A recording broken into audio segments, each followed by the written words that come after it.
A US aviation company debuted its all-electric aircraft in Washington state on Tuesday.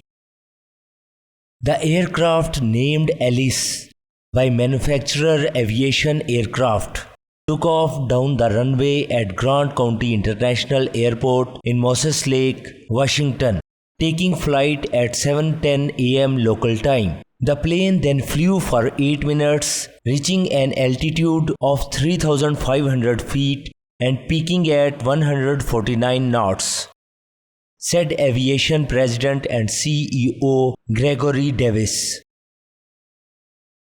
Again, today, Eviation flew Alice, our all-electric commuter aircraft, for the first time.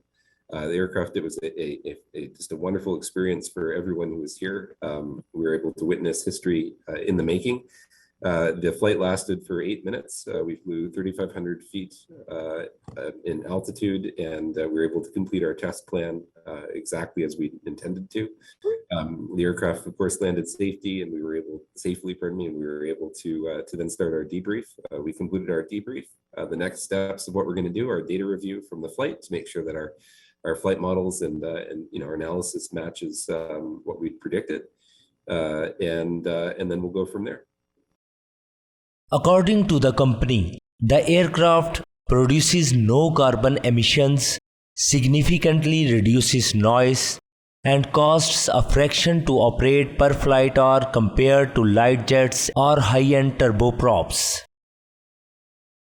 Davis said the company aims to find its way into the market for trips that sits between 150 and 250 miles, a range that features aircraft similar in size to Alice. It will also be for both commuter and cargo flights. Half of the flights in all of the world are 500 nautical miles or less. And when you break that down a little bit further, what you find is that roughly 20% of all air travel is 250 nautical miles per less. In that subset of air travel, you find that the aircraft that dominate that route length are very similar in shape and size to Alice, right? So they're comparable aircraft. So what we found is that the market that we're looking at penetrating first is that, shall we say, 250 nautical mile or less market. So we're looking at developing an airplane that will fly, 1 to 2 hours, which is typical for that segment.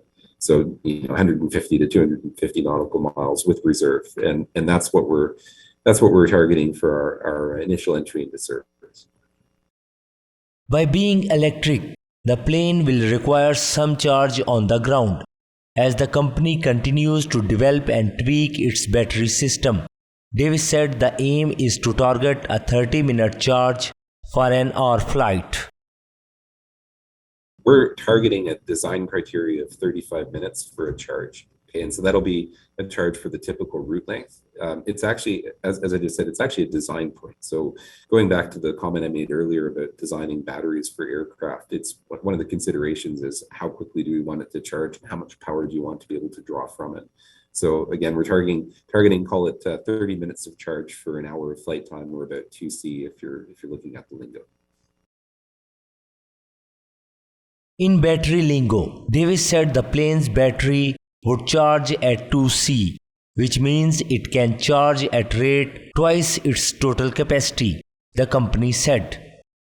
So far, the company has orders with DHL Express for cargo planes and Cap Air and Global Crossing Airlines for commuter planes.